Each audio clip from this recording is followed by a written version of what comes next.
Hola a todos y bienvenidos a un nuevo vídeo de Por Más. Hoy hablaremos del campo magnético que genera una carga en movimiento y de los efectos que tiene un campo magnético sobre un hilo de corriente. También veremos cómo reaccionan distintos materiales ante un campo magnético, desde los intensamente ferromagnéticos hasta los sutilmente paramagnéticos o ya diamagnéticos. Prepárate para descubrir cómo el magnetismo está presente en todo lo que nos rodea y entender los principios de todos estos fenómenos. Así que, comencemos.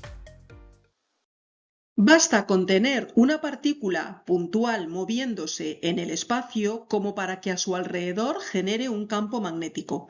Pues bien, vamos a calcularlo. Para ello vamos a utilizar una expresión que, para deducirla matemáticamente, nos va a superar, porque ya las matemáticas son un poquito complicadas.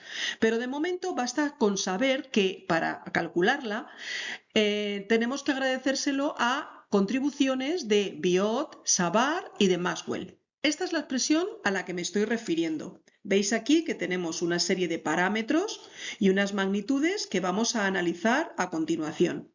Para ello nos vamos a ayudar de este diagrama. Aquí tenemos una partícula con carga Q. Este es el punto donde yo quiero calcular el campo. Está a una distancia r de la partícula.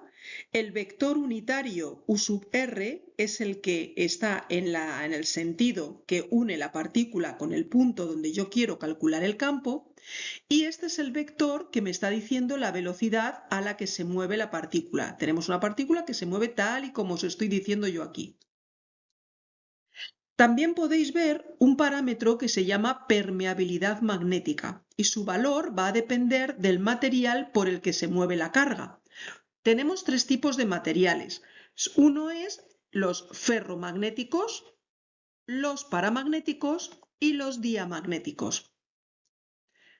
Los tres se diferencian en la atracción magnética que realizan. Por ejemplo, aquí tenemos los ferromagnéticos con una permeabilidad mayor, mucho mayor que 1, por ejemplo el hierro, y eso significa que la atracción magnética que tiene es muy grande. Veis aquí el imán que atrae muchísimo a los tornillos y demás materiales ferromagnéticos.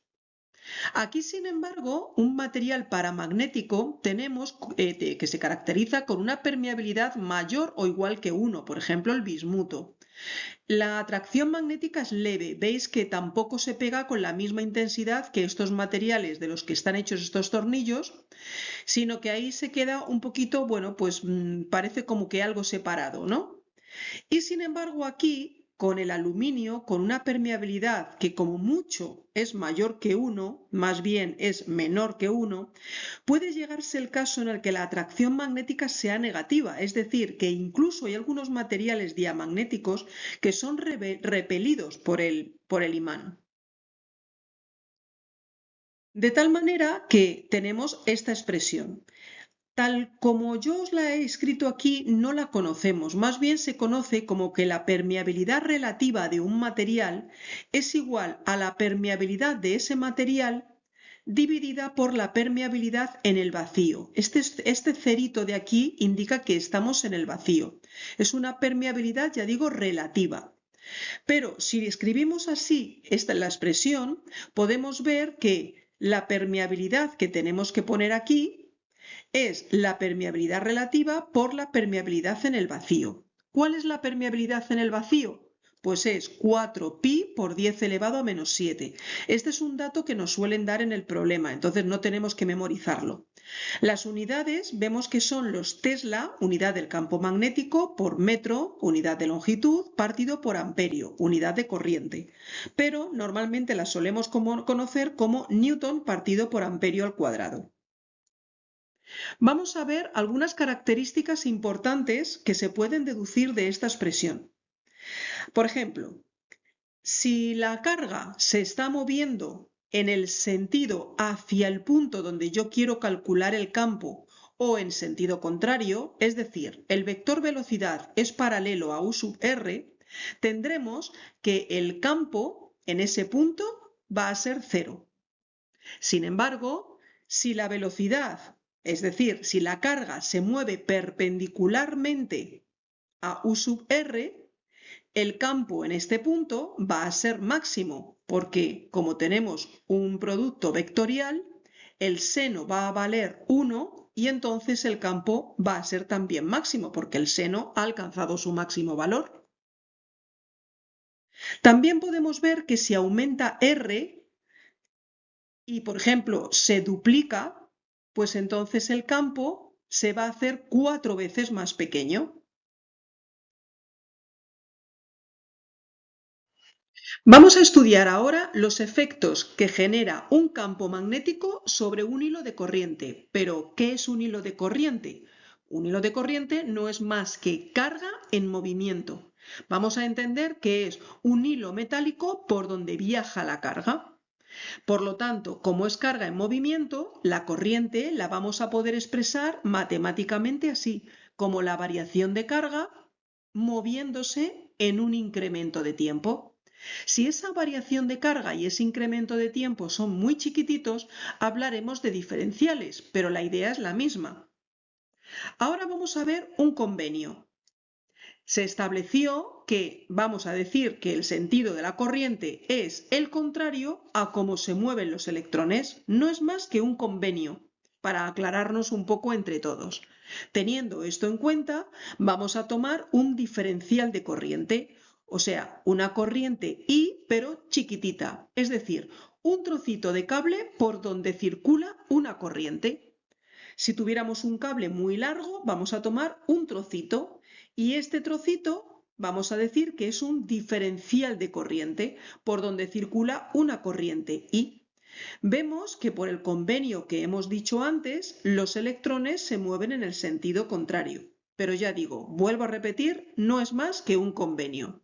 Ahora, vamos a recordar que si cada carga sufre una fuerza al sentir un campo magnético que viene dada por la ley de Lorentz, os dejo el vídeo anclado aquí arriba para que recordéis esa ley de Lorentz.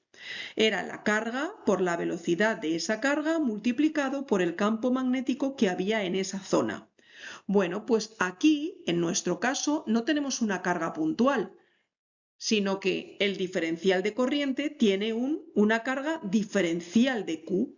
Vale, pues como diferencial de Q viene dada por I diferencial de T, esa expresión la vamos a colocar en la ley de Lorentz. ¿Veis? En lugar de poner Q por V, vamos a poner diferencial de Q por V. Y diferencial de Q es I por diferencial de T.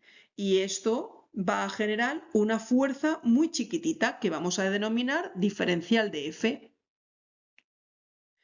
Poniendo esto aquí, vamos a poder analizar que velocidad por tiempo justamente es espacio, ¿no? Pues entonces podemos poner esto como el diferencial de longitud del cable. Es decir, nos queda I por diferencial de L multiplicado vectorialmente por el campo magnético que hay en la zona. ¿Qué es lo que tenemos entonces? Bueno, pues tenemos que diferencial de F es I por diferencial de L por B. Si en lugar de poner un diferencial de F ponemos fuerza, tenemos que integrar la expresión. Entonces, tenemos que añadir a esta expresión, le añadimos la integral. Ahora, ¿qué casos vamos a tener nosotros aquí? Pues que tanto I como B son constantes. Por lo tanto, vamos a poder sacar la I de la integral y diferencial de L se me convierte en la longitud que tenga realmente nuestro cable, no el diferencial que hemos considerado, sino la longitud total del cable. Esa es esta L, multiplicado por el campo magnético que hay en la zona.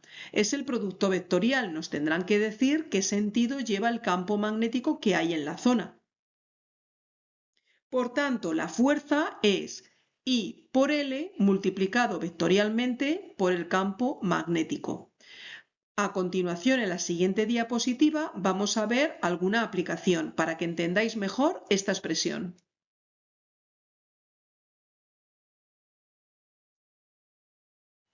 Vamos Vamos a poner entonces en práctica la fórmula con la que hemos terminado la diapositiva anterior. Para ello vamos a suponer una zona donde el campo magnético es saliente de la imagen que estáis viendo, ¿no? Como de la hoja de papel. Esta es la situación. Tenéis aquí un cable por donde haremos pasar la corriente y estos puntos significan que veis el campo magnético salir de la hoja del papel o de la pantalla que tenéis delante. Es como si vierais el vector, lo vierais de frente, de tal manera que la puntita del vector es la que dibujo aquí, ¿no? Este es el convenio que seguimos. Bien, pues si la corriente que hago pasar por el cable es cero, pues lógicamente ese cable no va a sentir ninguna fuerza y se va a mantener impasible por mucho que tenga aquí a su alrededor un campo magnético. Sin embargo, supongamos que la corriente que hago pasar por ese cable es ascendente y el campo magnético que tiene a su alrededor, de igual manera, es saliente de la hoja del papel. ¿Por qué se cambia, por qué se tuerce de esta manera? Bueno, pues es por la regla de la mano derecha. Aquí os he dibujado el campo magnético un poco en perspectiva, pero quiero indicar que el campo magnético es saliente. Imaginad que vosotros estáis aquí enfrente y veis el campo magnético de frente a vosotros, ¿vale? Bien, si la corriente es ascendente, por la regla de la mano derecha, que es aplicada para calcular el sentido de la fuerza en este producto vectorial, veis que la fuerza va a estar en este sentido, porque se hace I por B. Pero diréis, bueno, pero es I y aquí me pones L, ya. Pero es que el sentido de L es el sentido de la corriente. La longitud del cable tiene un sentido. ¿Cuál? El de la corriente. Por lo tanto, por eso pongo aquí corriente hacia arriba. L hacia arriba, es lo mismo. Sin embargo, si tenéis el cable y lo que hacéis es aplicarle una corriente descendente, con el mismo campo hacia afuera y tal, hacia afuera del papel, vamos a tener que la fuerza es hacia la izquierda. De nuevo, regla de la mano derecha. Si yo tengo el campo magnético hacia afuera y la corriente hacia abajo, como es I por B, tomo el vector I, producto vectorial por B, por la regla de la mano derecha, la fuerza va hacia la izquierda. Y por eso el cable, veis que se tuerce hacia la izquierda. Y hasta aquí llegamos por hoy, pero este es solo el principio de nuestro estudio sobre los campos magnéticos. En los próximos vídeos seguiremos profundizando en estos fenómenos y explorando más aplicaciones y curiosidades. Así que no te lo pierdas, porque el magnetismo tiene mucho más que enseñarnos. Eso sí, no te vayas sin darme un like o suscribirte al canal si este vídeo te ha gustado o incluso si crees que a alguien le puede servir. No dudes en compartirlo. Hasta pronto. Chao. Okay, let's go.